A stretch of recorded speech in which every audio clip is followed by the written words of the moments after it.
믿음의 고백 함께 하겠습니다. 하나님은 나를 사랑하신다. 하나님은 내 인생에 크고 비밀한 계획 가지고 계신다. 하나님은 오늘도 나와 동행하셔서 그 계획 이루어 주신다. 아멘. 그렇게 될 줄로 믿습니다. 고대 로마의 시인인 오비디우스라는 사람이 변신 이야기라는 글을 썼습니다. 거기 보면 그 이탈리아 쿠마라는 지역에 사는 한 무녀의 이야기가 있습니다. 점을 치고 예언하는 여인인데요, 이 쿠마의 무녀를 아폴론 신이 이렇게 좋아하게 됐어요. 그래서 그 여인의 마음을, 무녀의 마음을 얻기 위해서 소원을 들어주겠다고 합니다. 자, 그러자 그 무녀가 이제 모래를 한 줌 주고 와서는 내 생일 숫자가 이 모래처럼 많게 해달라, 그러니까 오래 살게 해달라고 소원을 이야기를 해요. 아폴론이 그 여인 무녀의 마음을 얻으려고 하니까 그 소원을 들어주겠죠. 자, 그런데 이 무녀의 마음이 바뀌어서 아폴론의 사랑을 나중에 거절을 하게 됩니다. 자, 근데 나중에 알게 됐어요. 오래 살게 해달라는 소원을 빌었는데 젊음을 달라고 하지 않은 거죠. 어떻게 되겠습니까? 나이가 점점 들고 이렇게 늙어가는 겁니다. 늙어가니까 몸이 작아지겠죠. 근데 시간이 많이 지나니까 너무 작아져서 항아리나 아니면 새장 속에 가둘 수 있을 만큼 작아져요. 그러나 목소리는 여전히 남아 있습니다. 여러분, 이 이야기가 굉장히 이제 섬뜩한 이야기인데요. T.S. 엘리엇이라는 시인이 황무지라는 시를 쓰면서 제일 앞에다가 이 무녀의 이야기를 인용하고 있습니다. 뭐라고 하냐면 이렇게 써 있습니다. 한 번은 쿠마에서 나도 그 무녀가 새장 속에 매달려 있는 것을 보았지요. 아이들이 무녀야 넌 뭘 원하니? 라고 물었을 때 그녀는 대답했지요. 죽고 싶어. 여러분, 이 이야기는 죽지 않고 오래 사는 것이 복이 아니라 저주가 될 수 있다는 것을 우리에게 보여줍니다. 동서고금을 막론하고 장수하는 것은 큰 복으로 여겨집니다. 우리 다 이렇게 오래 살면 좋겠다, 그런 이야기를 많이 하죠. 하지만 생존 그 자체가 복이 될 수가 없습니다. 살아가면서 막 힘들고 아프고 괴롭고 억울하고 막 답답한 일이 많이 있는데 그런 상태로 계속 살아야 된다. 그것은 복이 아니라 저주입니다. 내가 사는 게 즐겁고 행복하고 기쁘고 만족스럽고 보람있고 그렇게 해야죠. 살맛이 나게 살아야 그것이 생명이지, 생존 그 자체로는 복이 아니라 저주가 될 수 있습니다. 오늘 우리가 함께 읽은 이 본문은 우리에게 생명에 대해서, 특별히 영원한 생명에 대해서 말씀을 하고 있습니다. 여러분, 이 영생은 하나님께서 주시는 가장 큰 복입니다. 그래서 영생을 많이 얘기하죠. 예수를 믿으면 영생을 얻는다, 영생을 얻게 된다 말을 합니다. 우리에게 영생을 준다면 우리가 마다하지 않을 거예요. 왜냐하면 우리는 죽는 존재이기 때문입니다. 우리에게 영생이 없죠. 우리에게 영생이 없기 때문에 영생을 준다 그러면 그게 너무나 가치 있고 또 그것을 얻고 싶어 하게 될 거예요. 여러분, 우리는 죽습니다. 여러분, 하나님께서 은사를 주시는데 예언의 은사를 받으신 분이 여기서 얼마나 계시는지 모르겠지만은 우리 다 예언할 수 있는 것이 한 가지가 있죠. 지금 여기 계신 분들, 또 온라인으로 예배드리시는 모든 분들, 언젠가는 죽습니다. 지금 이 순간에도 죽음은 점점 우리에게 가까이 다가오고 있습니다. 우리가 젊을 때, 어릴 때는 건강하고 힘이 있고 막 그러니까 죽음이 저 멀리 있는 것 같고 남의 얘기 같고 나에게는 오지 않을 것 같이 생각하지만 이제 나이가 들면서 건강검진하니까 한두 개씩 안 좋은 게 나오고 약해지고 막 그러다 보면 나도 언젠가는 죽겠구나라는 생각을 하게 됩니다. 자, 그러면 여러분, 우리가 왜 죽습니까? 우리는 이 죽음을 너무나 자연스럽고 당연하게 받아들이는데 왜 우리는 죽는 존재가 되었습니까?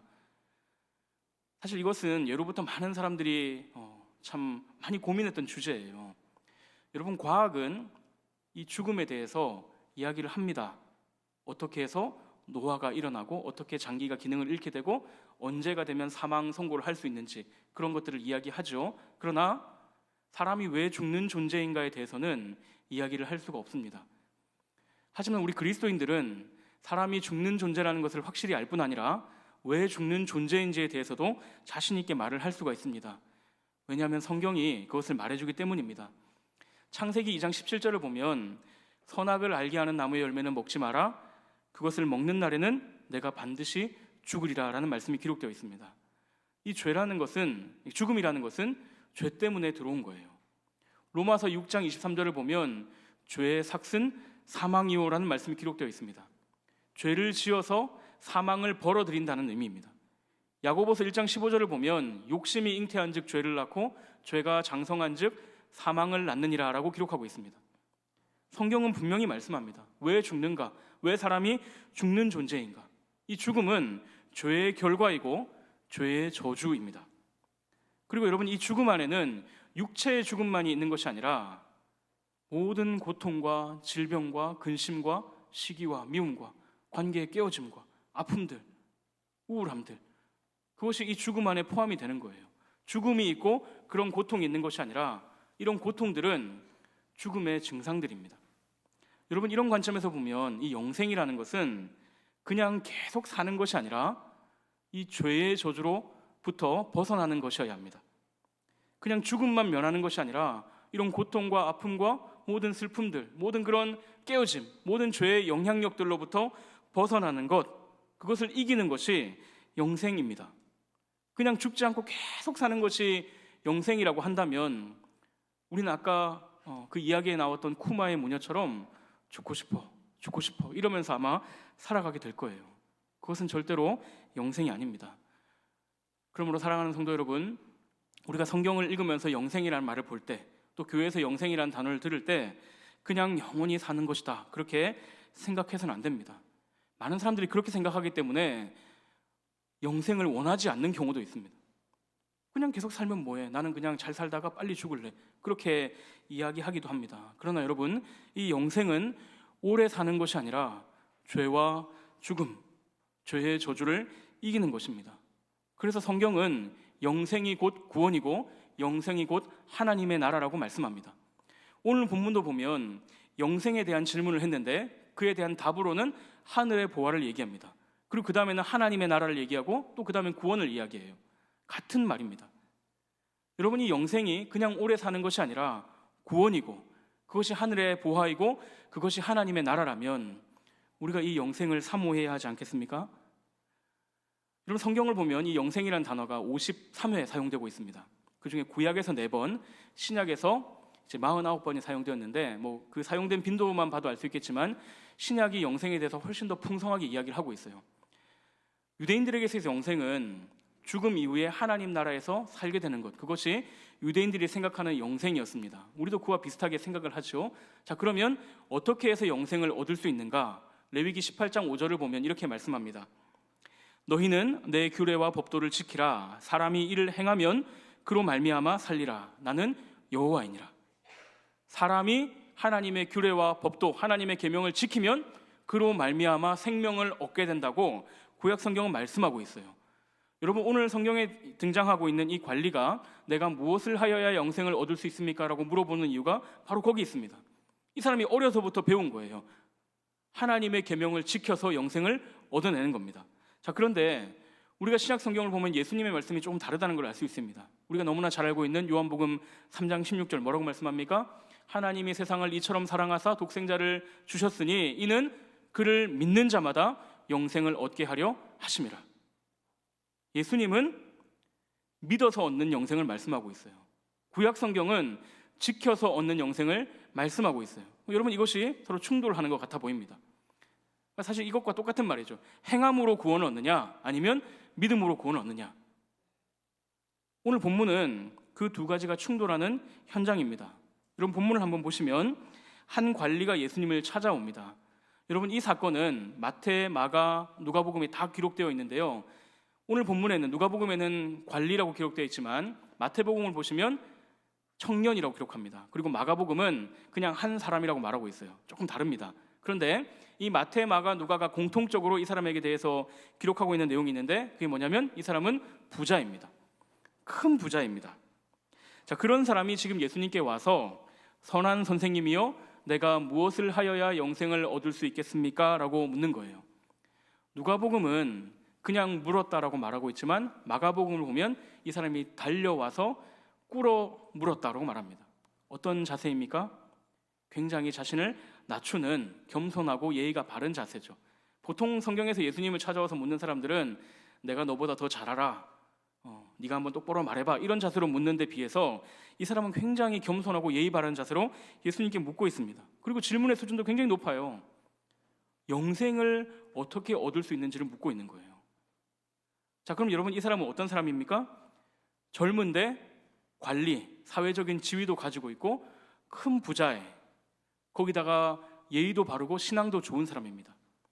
지금 우리로 따지면 나이 30인데 지금 막 이제 사회적으로 굉장히 잘 나가서 자기 자리에서 권위자로 인정을 받고 있고, 그 다음에 돈도 많이 막 벌어서 막 억대 연봉 이상의 돈을 벌고 있는 사람인데 청년부 회장인 거예요. 근데 교회 어른들한테 정말로 잘하는 겁니다. 자, 이런 청년이 교회에 있으면 여러분 어떻게 하시겠습니까? 아마 딸을 두신 분들은 사위를 삼고 싶겠죠. 그래서 딸한테 야, 쟤 어떠냐? 너 한번 좀 어떻게 해봐라. 이렇게 아마 하셔서 교회에 큰 시험이 일어날 겁니다. 형제들은 이 형제 때문에 나는 쟤랑 같이 교회 못 다니겠어 이렇게 하면서 떠나갈지도 몰라요. 굉장히 훌륭한 많은 것을 갖추고 있는 그런 너무나 대단한 청년이에요. 자, 그런 청년이 지금 예수님 찾아와서 어떻게 하면, 무엇을 하면 영생을 얻을 수 있느냐 물어보는 거예요. 자, 근데 예수님께서 대답을 하시는데 예수님의 대답은 크게 두 가지 내용을 담고 있습니다. 첫 번째는 예수님의 존재에 대한 내용이에요. 예수님께서 네가 왜 나를 선하다고 하느냐? 선한 분은 오직 하나님 한 분밖에 없다라고 말씀하시면서 이 청년이, 이 관리가 예수님에 대해서 부족한 지식을 갖고 있다는 것을 먼저 드러내십니다. 자, 그러고 나서 예수님께서 하신 말씀 뭐냐면 계명을 지키라는 거예요. 자, 20절 말씀을 한번 보겠습니다. 자, 내가 계명을 안 하니 간음하지 말라, 살인하지 말라, 도둑질하지 말라, 거짓 증언하지 말라, 내 부모를 공경하라 하였느니라. 영생을 얻으려면 이 계명들을 지키라고 예수님께서 말씀을 하십니다. 여러분, 이 계명들이 10계명이잖아요. 자, 10계명 중에 5계명부터 10계명에 해당하는 내용입니다. 근데 10계명이 크게 두 가지 부분으로 되어 있는데 1계명부터 4계명은 하나님을 어떻게 섬길 것인가에 대한 내용이고 5계명부터 10계명은 이웃에 대한 계명이에요. 자, 지금 이 계명들을 보면 이게 순서는 좀 바뀌어 있고 탐내지 말라는 계명이 없지만 지금 예수님은 5계명부터 10계명을 지키면 영생을 얻을 수 있다고 지금 말씀을 하고 계십니다. 근데 좀 이상합니다. 여러분, 이 영생, 구원을 얻는 것인데 이 중요한 것을 얻기 위해서 하나님을 잘 섬겨라. 네가 사람한테는 좀 잘 못할 수 있는데 하나님한테는 절대로 소홀히 하면 안 된다. 1계명부터 4계명을 철두철미하게 지켜야 한다. 그렇게 말씀을 하셔야 하지 않겠습니까? 근데 오히려 예수님은 1계명부터 4계명에 대해서 말씀하시는 것이 아니라 오히려 이웃을 어떻게 섬길 것인가에 대해서 지금 말씀을 하고 계십니다. 여러분, 참 이상한 일이지만 우리는 성경 전체의 관점에서 이 말씀을 이해할 필요가 있습니다. 마태복음 22장을 보면 이 관리와 달리 굉장히 불손한 태도로 예수님을 찾아와서 질문을 한 사람이 있어요. 한 율법사가 예수님을 찾아와서 가장 큰 계명이 무엇입니까? 라고 물어봅니다. 자, 그러자 예수님께서 대답을 하시는데요. 마태복음 22장 37절을 보면 이렇게 말씀합니다. 예수께서 이르시되 내 마음을 다하고 목숨을 다하고 뜻을 다하여 주 너의 하나님을 사랑하라 하셨으니 이것이 크고 첫째 되는 계명이요 둘째도 그와 같으니 내 이웃을 내 자신같이 사랑하라 하셨으니 이 두 계명이 온 율법과 선지자의 강령이니라. 자, 예수님께서 가장 큰 계명은 모든 것을 다해서 하나님을 사랑하고 이웃을 너 자신처럼 사랑하는 것이다, 이렇게 말씀을 하셨어요. 그러면서 이 두 계명이 율법과 선지자의 강령이라고 하시는데 율법과 선지자는 구약 성경 전체를 가리키는 말입니다. 근데 예수님 당시에는 성경이 구약밖에 없죠. 그러니까 예수님 말씀은 하나님을 사랑하고 이웃을 사랑하는 것이 성경 전체의 핵심이라는 말씀이에요. 자, 그런데 이렇게 말씀하셨던 예수님께서 또 뭐라고 하시냐면 마태복음 7장 12절을 보면 그러므로 무엇이든지 남에게 대접을 받고자 하는 대로 너희도 남을 대접하라. 이것이 율법이요 선지자니라. 이렇게 말씀하십니다. 자, 여기도 지금 율법과 선지자라고 말씀하고 있으니까 이 말씀도 성경 전체의 핵심이라는 의미죠. 자, 그런데 여러분, 이 두 말씀 한번 비교해 봅시다. 하나는 하나님을 사랑하고 이웃을 사랑하라는 말씀이었고 또 한 말씀은 다른 사람이 나에게 해주기를 바라는 대로 그 사람을 대접하라는 말씀이에요. 여러분, 이 두 말씀이 같은 말씀입니까? 이거 충돌하는 거 아닙니까? 하나님을 사랑하고 이웃을 사랑하라, 이 말씀은 성경의 핵심이라고 했을 때 우리가 수긍이 되지만 두 번째 말씀은 조건부잖아요. 그 사람, 네가 원하는 거 있으면 그 사람이 해줄 것 같으면 너도 해줘라, 막 이렇게 말씀하시는 것 같아요. 성경의 핵심이라고 말하는 이 두 구절이 충돌하는 것처럼 보입니다. 자, 그런데 여러분, 이 마태복음 7장 12절은 그러므로라는 말로 시작하고 있습니다. 그래서 그 앞에 어떤 말이 나오는지 알아야 우리가 그 본문의 의미를 제대로 이해할 수 있는데요. 자, 7장 11절을 보면 이렇게 말씀합니다. 너희가 악한 자라도 좋은 것으로 자식에게 줄 줄 알거든 하물며 하늘에 계신 너희 아버지께서 구하는 자에게 좋은 것으로 주지 않겠느냐. 우리 하늘 아버지께서 구하는 자에게 좋은 것을 주십니다. 성령을 주십니다. 아들과 함께 모든 좋은 것을 주십니다. 그렇기 때문에 너희도 다른 사람에게 가서 가장 좋은 것을 주라라고 말씀을 하시는 거예요. 우리가 다른 사람에게 받기 원하는 거, 그거 우리는 이미 받았어요. 우리가 다른 사람들에게 받고 싶어하는 그것보다 더 좋은 것을 이미 하늘 아버지로부터 다 받았습니다. 그렇기 때문에 너희도 가서 그 좋은 것을 해주라는 것이 마태복음 7장 12절의 말씀입니다. 조건부로 네가 받고 싶은 거 해주고 그 사람한테 받으라, 그렇게 말씀하시는 것이 아니라 하나님의 그 사랑의 관계 속에서 이웃을 사랑하라고 예수님께서 말씀하시는 거예요. 같은 말씀을 주고 계시는 것입니다. 여러분, 이처럼 다른 사람을 사랑하는 일은 하나님과의 관계에 근거하고 있습니다. 지금 예수님께서 5계명부터 10계명을 지키라고 하시는 것은 1계명부터 4계명보다 5계명부터 10계명을 먼저 지키라는 말씀이 아니라 1계명부터 4계명의 바탕 위에서 이웃을 사랑하라고 말씀을 하시는 것입니다. 여러분, 이것을 바꿔보면 이웃을 사랑하지 않는 사람, 이웃을 섬기지 않는 사람은 하나님을 섬기지 않는 사람인 것입니다. 그리고 하나님을 섬기지 않는 사람에게 어떻게 영생이 있을 수가 있겠습니까? 사랑하는 성도 여러분, 영생은 다른 사람을 대하는 태도와 밀접한 관계가 있습니다. 왜냐하면 다른 사람을 대하는 태도가 하나님과 우리의 관계를 증명하여 보여주기 때문입니다. 여러분, 이것은 이상한 일이 아닙니다. 다른 사람을 향해서 미움과 분노를 내려놓지 않는 사람, 가족에게 폭언을 하고 가족에게 상처를 주는 사람, 전화 상담원이나 식당 종업원에게 막 함부로 대하는 사람, 자기 욕심을 이루기 위해서라면 거짓말을 막 할 수 있고 부당하게 행동할 수 있는 사람, 여러분, 그런 사람에게 영생이 있을 수가 있겠습니까? 이런 일들은 본질적으로 사람 관계의 문제가 아닙니다. 내가 하나님을 올바로 섬기지 않는다는 것이 증명되는 것입니다. 난 하나님께 잘하는데요, 저는 사람한테는 좀 잘 못해요. 저는 하나님 예배하고 이런 건 정말로 좋아하고 잘하는데 이상하게 가족들한테는 좀 잘 안 돼요. 여러분, 아닙니다. 하나님께 잘 못하기 때문에 사람에게도 잘 못하는 것입니다. 여러분, 이웃을 사랑하는 자에게 영생이 있다 말씀하시는 이 예수님의 말씀을 우리는 무겁게 받아들여야 합니다. 자, 여러분, 예수님께서 지금 이렇게 영생을 구하는 청년에게 계명을 지킬 것을 말씀하셨습니다. 자, 그러자 이 사람이 뭐라고 대답합니까? 이것들은 내가 어려서부터 다 지켰다고 말합니다. 자신감에 차 있죠. 우리는 알고 있습니다. 이 율법은 지켜서 구원을 얻으라고 주신 것이 아니라 예수 그리스도께로 인도하는 초등교사라고 우리는 알고 있어요. 하나님 마음의 중심을 보시는 분이기 때문에 누구도 이 율법을 완벽하게 지켜낼 수 없다는 것을 우리는 압니다. 근데 여러분, 예수님은 우리보다 그걸 더 잘 아시는데도 지금 이 청년의 말에 대해서 야, 너 음욕 품은 적 있잖아. 너 네 친구 물건 탐낸 적 있잖아. 내가 다 아는데 어디서 지금 거짓말을 해? 예수님께서 그렇게 책망하지 않으십니다. 예수님 그를 인정해 주시는 것처럼 말씀하고 계세요. 마가복음을 보면 예수님이 그를 사랑하셨다고 말씀합니다. 자, 근데 예수님이 이 청년이 얼마나 노력했는지, 얼마나 열심히 살았는지를 다 아시고 인정해 주시는 것처럼 말씀하시지만, 그래, 너 그만큼 노력했으니까 됐어, 너 정도 살았으면 영생 충분히 얻을 수 있어, 이렇게 말씀하진 않으십니다. 한 가지가 부족하다고 말씀하시는데요, 우리 22절을 보겠습니다. 예수께서 이 말을 들으시고 이르시되 내게 아직도 한 가지 부족한 것이 있으니 내게 있는 것을 다 팔아 가난한 자들에게 나눠주라. 그리하면 하늘에서 내게 보화가 있으리라. 그리고 와서 나를 따르라 하시니. 한 가지가 부족하다고 말씀하십니다. 근데 그 한 가지가 전 재산이에요. 한 가지인데 전부입니다. 자, 그리고 그 말을 들은 이 사람이 근심하고 돌아갑니다. 왜냐하면 재물이 많았기 때문입니다. 여러분, 영생을 얻기 위해서 전 재산을 팔아서 나눠주고 와야 한다라고 하면 아마 여기도 마음이 불편하신 분들이 제법 계실 겁니다. 재산이 많기 때문에. 그러나 여러분, 재산이 적다고 해서 안심하지 마십시오. 저를 포함해서 여기 있는 분들 중에 영생을 얻기 위해서 자기 전 재산 다 팔고 여기 오신 분은 아마 아무도 없을 거예요. 우리 모두 이 말씀에 걸립니다. 여러분, 물론 예수님께서 요구하시는 이 일이 모든 사람에게 보편적으로 적용되는 일은 아니에요.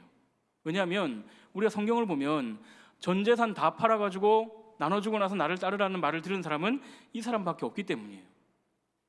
심지어 우리가 이 다음 장인 19장을 보면 삭개오의 이야기가 나오는데, 이 삭개오는 자기 재산을 절반을 팔아서 나눠줍니다. 근데 예수님이 엄청 칭찬하시면서 오늘 구원이 이 집에 임하였다라고 말씀하세요. 근데 예수님 유독 이 사람에게는 왜 이렇게 가혹하게 하십니까? 왜 이 사람에게만 전 재산을 다 팔아서 나눠주고 나서 예수님을 따라오라고 말씀하십니까? 여러분, 그 이유는 이 청년이 예수님에게 했던 질문, 그리고 예수님의 대답에 대한 그의 태도 때문입니다.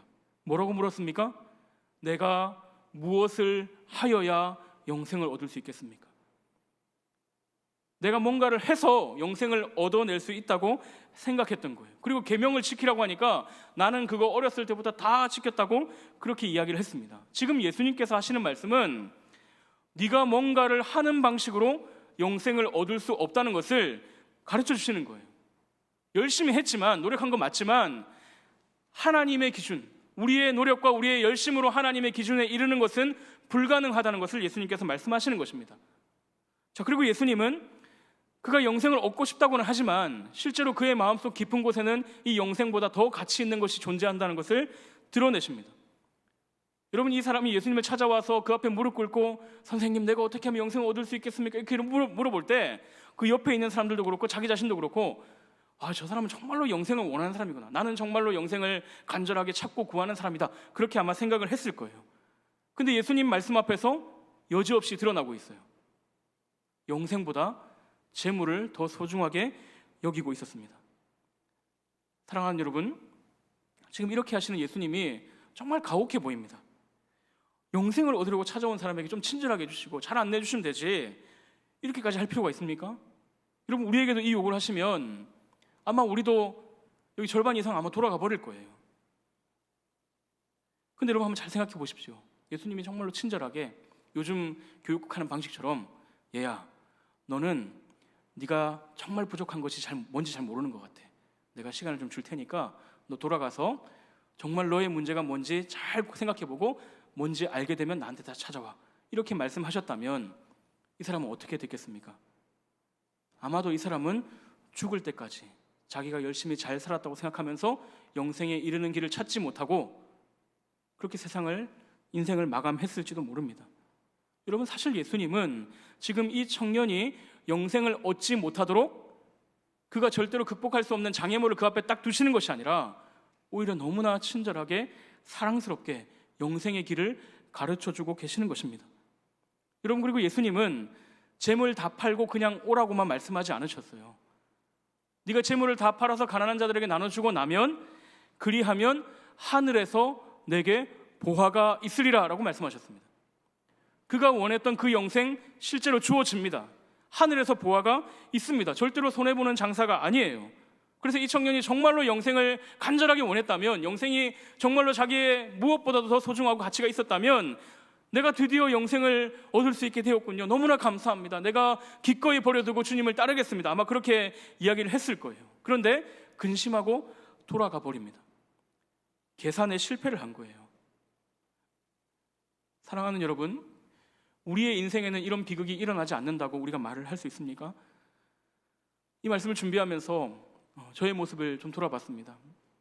저는 과연 영생을 가장 소중하게 여기고 있는가? 나는 과연 하나님을 가장 소중하게 여기고 있는가? 제가 제 아내한테 물어봤어요, 며칠 전에. 우리 가족이 가장 소중하게 여기는 것은 뭘까? 물어보니까 제 아내가 교회 사역이라고 그러더라고요. 제가 그렇게 열심히 안 한 줄 알았는데 저희 아내가 보기 엄청 열심히 했나 봐요. 그래서 우리가 교회 사역을 그렇게 소중하게 여기는 것은 하나님을 소중하게 여기기 때문일까? 라고 하니까 그렇다고 하더라고요.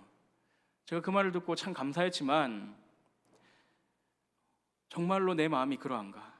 정말로 내가 하나님을 가장 소중하게 여기는가에 대해서 아픈 마음으로 좀 돌아보는 시간을 가졌습니다. 사랑하는 성도 여러분, 여러분들에게 가장 소중한 것은 무엇입니까? 여러분들은 하나님을 가장 소중하게 생각하고 주 예수보다 더 귀한 것은 없고 영생을 얻기 위해서라면 어떠한 대가라도 치를 그런 마음의 준비가 되어 있으십니까? 혹시 하나님께서 여러분들이 붙잡고 있는 뭔가를 놓으라고 말씀하시면 그것을 하나님의 사랑이 아니라 장애물로 여기고 있지는 않습니까? 여러분, 오늘 우리는 이 말씀 앞에 서서 주님께 답을 드려야 합니다. 이 하늘의 보화가 있다고 말씀을 하셨어요. 자, 그런데 아무리 하늘의 보화를 주신다 하더라도 그래도 이 세상을 살려면 뭔가 필요한데 그거 다 팔고 예수님을 따라오라고 말씀하시는 것이 좀 과하다, 좀 부당하다, 혹시 그렇게 여겨지십니까? 여러분, 그렇다면 지금 이 사람에게 재물을 다 팔아서 나눠주고 나서 나를 따르라고 말씀하시는 분이 누구이신지를 생각해 보십시오. 우리 예수님은 천국 입구 매표소에 앉아서 표 팔고 있는 분이 아닙니다. 천국 들어가려면, 영생 얻으려면 네 재산 다 내놔, 헌금 많이 해, 봉사 많이 해, 안 하면 국물도 없어. 여러분, 그렇게 하시는 분이 아니에요. 그분은 우리를 구원하기 위해서 하늘 보좌를 버리시고 이 땅에 오신 분입니다.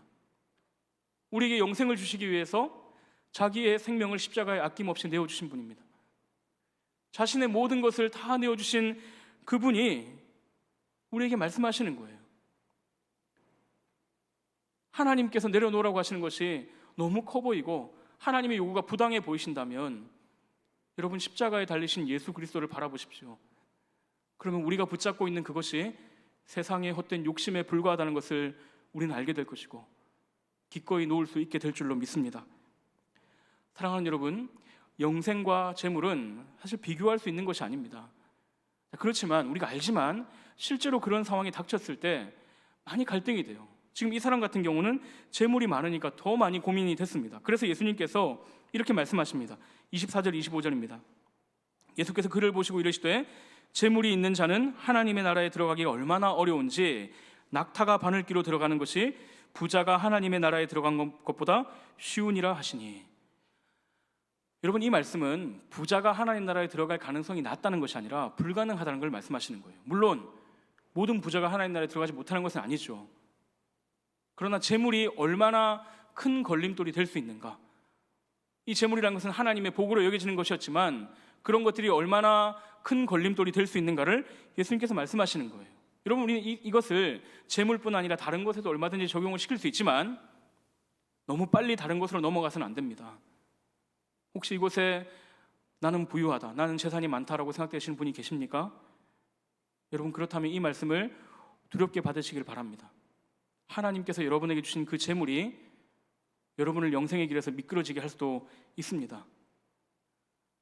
자, 우리가 이 재물에서 좀 더 범위를 확장시켜 보면 우리가 세상에서 소중하게 여기는 것들 중에 우리가 하나님의 나라에 들어가는 것을 방해하는 것들이 있습니다. 저는 그것이 무엇일까를 생각해 보니까 가족이더라고요. 가족. 조금 영생과는 다른 주제이지만 제가 이제 목회를 하기로 하고 주님을 섬기며 살기로 했는데 저는 하겠는데, 그리고 저희 아내도 얼마든지 할 수 있을 것 같은데 과연 우리 딸도 그걸 견뎌낼 수 있을까, 그런 생각을 해요. 저희 아버지도 목회를 하셔서 이제 어렸을 때부터 이사를 많이 다녔습니다. 10몇 번을 아마 이사를 한 것 같은데 저는 그렇게 살았던 삶이 그렇게 힘들다고 생각하지 않아요. 얼마든지 그렇게 할 수 있다고 생각하지만 그걸 내 딸이 겪어야 될 수도 있다고 생각하니까 참 마음이 무거워지더라고요. 여러분, 우리가 신앙생활 하다 보면 기도할 때 특별히 막 은혜 받으면 손들 때가 있잖아요. 어떤 때냐면 막 그 기도회나 막 이런 거 할 때 뭐 하나님께서 뭐 이걸 원하십니다, 누가 하겠습니까? 막 그러면은 평소에는 막 주저주저 하다가 어떤 날 은혜 받으면 뭐 제가 하겠습니다 막 손 들고 그러잖아요. 저도 그렇게 손을 들었던 때가 있었어요. 하나님께 제가 그걸 하겠습니다라고 했던 것이 있는데 저 혼자라면 하겠는데 내 가족들도 그걸 하게 해야 된다 생각하니까 마음이 주저주저 된 때가 있었습니다. 그래서 제가 이제 아까 앉아서 찬양을 부르다가 주 예수보다 더 귀한 것은 없네, 그 찬양 부르다가 갑자기 이제 그 생각을 했는데, 그러면서 저희 부모님을 생각을 하게 됐어요. 저희 부모님은 저를 데리고 그렇게 이사를 많이 다닐 때 어떤 마음이셨을까? 아마 저하고 비슷한 마음이 아니셨을까요? 근데 여러분, 하나님께서 그걸 다 되게 하셨더라고요. 여러분, 지금 예수님께서 이 부자는 천국에 들어갈 수 없다라는 말씀을 하셨을 때 제자들이 뭐라고 물어보냐면, 그러면 누가 그 구원을 얻을 수 있습니까? 라고 물어봅니다. 왜냐면 길이 없는 거예요. 우리는 버릴 수 없고 우리는 내려놓을 수가 없는데, 우린 포기가 안 되는데, 우린 그게 너무 힘든데 그거 내려놓아야 영생을 얻을 수 있다 그러면 누가 구원을 얻을 수 있습니까? 제자들이 이렇게 말을 하는 거죠. 근데 여러분, 너무나 감사한 것은 우리 하나님께서 우리의 수준이 그것밖에 안 된다는 것을 너무나 잘 아신다는 사실이에요. 예수님 뭐라고 말씀하십니까? 사람이 할 수 없는 그것을 하나님은 하실 수 있느니라 라고 말씀하십니다. 우리는 포기가 안 되고 우리는 내려놓아지지 않고 우리는 계산이 안 되는데, 우리가 하지 못하는 그 일을 하나님께서 하신다. 하나님의 사랑이 우리를 강권하면, 성령님이 우리 마음을 몰아가시면 우리가 버리지 못하고 포기하지 못하고 참 주저하던 그 일들을 기꺼이 버릴 수 있고, 그것이 올바로 계산이 되고 영생을 취할 수 있는 그 길로 갈 수 있도록 하나님께서 하신다. 예수님께서 지금 말씀을 하고 계십니다. 그러므로 사랑하는 성도 여러분, 우리 자신이 이 말씀을 믿을 뿐 아니라 여러분의 가족들에 대해서 이 말씀을 믿으시길 바랍니다. 지금 세상으로 나가 있고 지금 세상을 너무 사랑하고 세상을 너무나 크게 여겨서 아무리 기도하고 아무리 전도하고 아무리 이야기를 해도 귀등으로도 듣지 않는 우리의 자녀들과 우리의 배우자들과 우리 부모님들 있지 않습니까? 그런 분들을 볼 때마다 안 되겠다, 불가능하다 이런 생각이 드신다면, 사람은 할 수 없지만 하나님으로는 하실 수 있느니라. 여러분, 이 말씀을 믿으시고 포기하지 말고 끝까지 기도하시기를 바랍니다. 여러분, 이처럼 예수님께서 사람은 할 수 없지만 하나님은 하실 수 있다라고 말씀하니까 이제 베드로가 이렇게 이야기를 합니다. 28절을 보면 보옵소서 우리가 우리의 것을 다 버리고 주를 따랐나이다 이렇게 말합니다. 여러분, 이것은 그 청년은 버리지 못했지만 우리는 다 버렸습니다, 베드로가 막 자랑하거나 꾸며내는 말이 아니에요. 실제로 제자들은 예수님을 따르기 위해서 가족들을 뒤로 했고 자기 생업을 다 포기하고 예수님을 따르고 있었습니다. 자, 그래서 예수님께서 뭐라고 대답하십니까? 29절 30절을 보면 이르시되 내가 진실로 너희에게 이르노니 하나님의 나라를 위하여 집이나 아내나 형제나 부모나 자녀를 버린 자는 현세의 여러 배를 받고 내세의 영생을 받지 못할 자가 없느니라 하시니라. 자, 여러분, 이 말씀을 우리가 잘 생각해야 됩니다. 영생을 얻으려면 가족을 버리고 직장 버리고 예수님을 따라야 한다. 여러분, 그런 말씀으로 생각할 수 있습니다. 이단들이 그렇게 많이 하잖아요. 이단에 빠지면 가족 다 버리게 하고 직장 버리게 하고 막 자기들끼리 모여 살면서 그렇게 하게 하잖아요. 여러분, 지금 예수님께서 그런 것을 요구하신다고 생각하시면 안 돼요. 혹시 누가 그렇게 가르친다면 여러분, 거기에서 돌아서셔야 합니다. 성경은 자기 가족을 돌보지 않는 사람은 불신자보다 더 악한 사람이라고 말을 합니다. 예수님께서 지금 가족 다 버리고 와야만 영생을 얻을 수 있다고 말씀하시는 것이 아니에요. 지금 예수님께서 이 말씀을 1차적으로는 제자들에게 주신다는 사실을 우리는 기억해야 합니다. 예수님이 승천하시고 나면 이 제자들이 교회를 세웁니다. 근데 그 교회가 아주 평안한 중에 신앙생활을 하는 것이 아니라 많은 박해가 있고, 그 박해를 받으면서 때로는 가족을 등져야 하고 때로는 재산을 다 포기해야 되고 때로는 자기의 생명까지 내어놓아야 되는 그런 상황에 처하게 될 겁니다.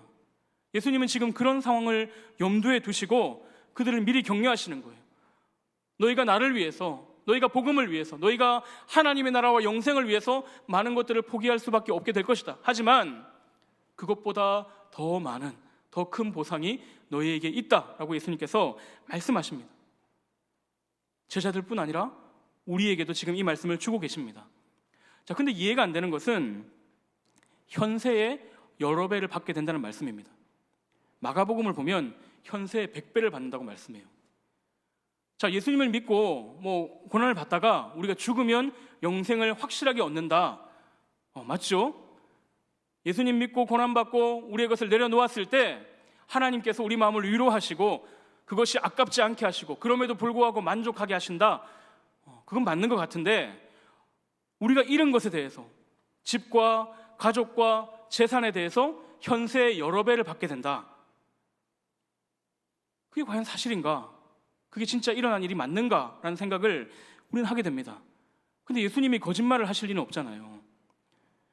여러분, 예수님께서 지금 말씀하시는 여러 배의 집과 가족, 재산은 무엇을 말씀하시는 것입니까? 여러분, 놀랍게도 이것은 교회를 말씀하시는 것입니다. 예수님을 위해서, 복음을 위해서, 하나님의 나라를 위해서 자기 자신을 드린 사람은 새로운 가족 공동체인 교회를 얻게 된다고 지금 예수님께서 말씀하시는 거예요. 더 많은 가족이에요. 그 형제 자매들과 유무상통하면서 더 많은 재산을 얻게 된다. 그것이 지금 예수님의 말씀입니다.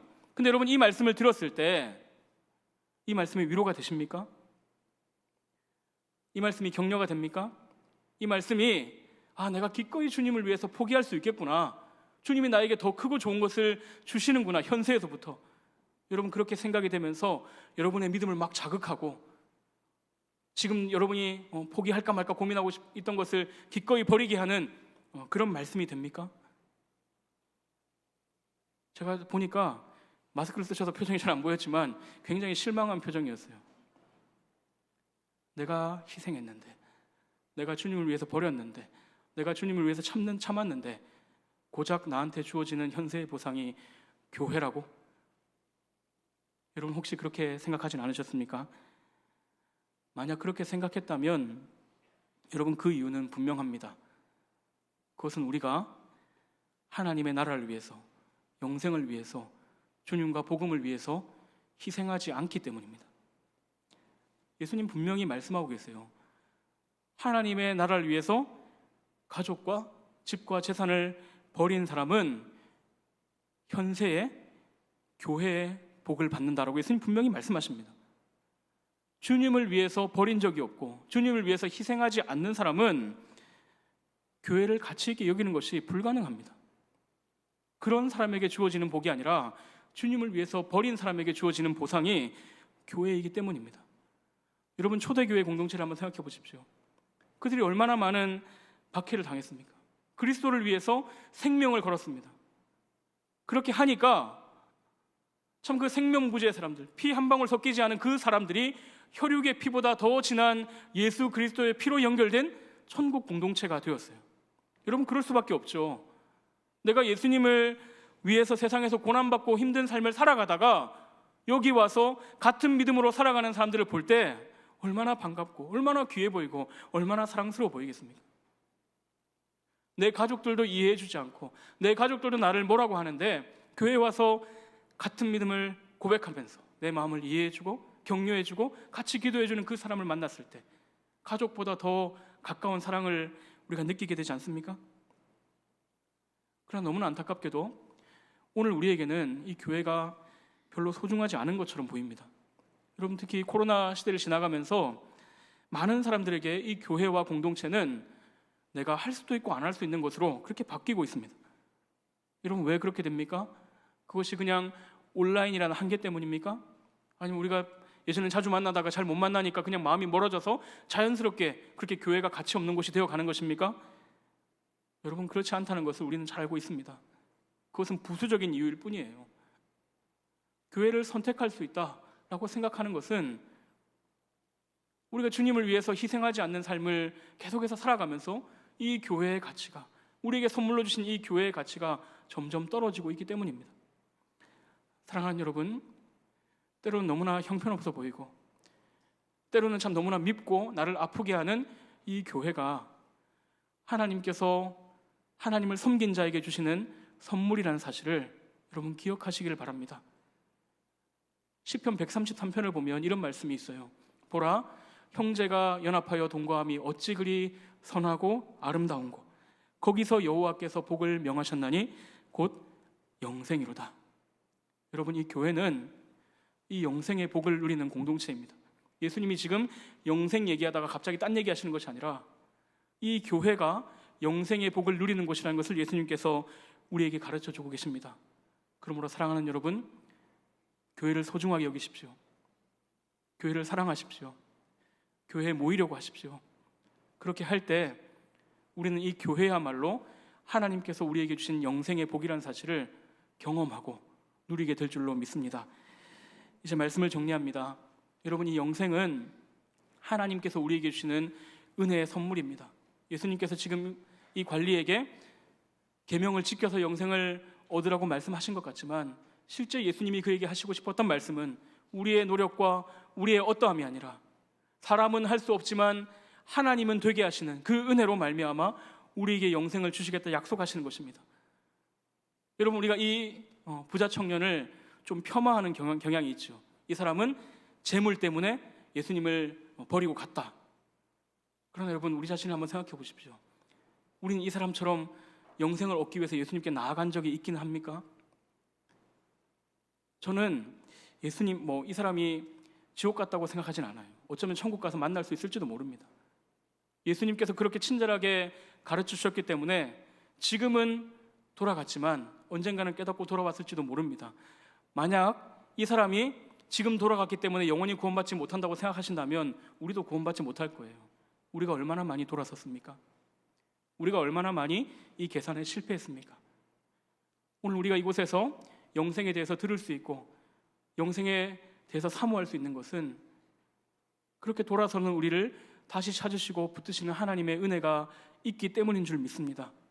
그러므로 사랑하는 여러분, 그렇게 우리를 부르신 주님께서 우리의 사랑하는 가족들도 부르실 것을 믿으시기를 바랍니다. 그리고 이 교회가 하나님께서 우리에게 주신 영생의 선물이라는 사실을 믿으시고 함께 모이고 그 영생의 복을 누리는 우리 사랑과교회 모든 성도님들 되시기를 주님의 이름으로 축복합니다. 우리 시간 말씀을 기억하면서 함께 기도하겠습니다. 우리 먼저 우리 자신을 위해서 이렇게 기도하면 좋겠습니다. 하나님, 영생을 얻기 위해서 예수님을 찾아왔던 참 이 부자 청년처럼 하나님, 나도 영생에 대해서 관심을 가지게 하여 주시고 영생을 얻고자 하는 마음이 나에게도 있게 하여 주옵소서. 하나님이 영생을 가치 없는 것처럼 여기지 않고 영생을 정말로 소중하게 여기며 살아갈 수 있도록, 그리고 주님, 나에게 영생이 있다는 사실이 내 말이 아니라 이웃을 사랑하는 나의 삶으로 증명될 수 있도록, 나도 그것을 확인할 수 있도록 은혜를 달라고 우리 자신을 위해서 기도하면 좋겠습니다. 또 우리 사랑하는 가족들을 위해서 기도합시다. 우리가 많이 기도하고 많이 권면하였지만 여전히 세상 가운데 있고 놓지 못하고 참 주님으로부터 돌아서 있는 우리 가족들, 포기하지 말고, 우리는 할 수 없지만, 사람으로는 할 수 없지만 하나님은 하실 수 있다. 하나님, 우리가 그 사실을 믿고, 이 말씀을 믿고 그들을 위하여 포기하지 않고 기도하게 하시고 하나님의 은혜로 그들을 돌이켜 주시옵소서. 그들도 영생을 누리게 하여 주시옵소서. 우리 그렇게 기도하면 좋겠습니다. 또 교회를 위해서 기도합시다. 하나님 아버지, 참 이 교회가 연약해 보이고 부족해 보이는 이 교회가 하나님께서 우리에게 주신 영생의 선물인 줄 내가 믿음으로 받게 하시고, 하나님, 힘들고 아프지만 함께 모여서 교제하고 예배하는 것을 통해서 하나님, 이 교회 안에서 우리가 영생을 누릴 수 있도록 은혜를 허락하여 주시옵소서. 하나님, 코로나로 인해서 약해진 우리 교회 공동체가 다시 한번 믿음으로 이것을 이기고 극복해 나갈 수 있도록 주님 도와주시옵소서. 우리 말씀을 기억하면서 함께 기도하겠습니다. 하나님 아버지, 감사합니다. 오늘 우리에게 이 영생의 말씀을 주시니 감사합니다. 하나님 아버지,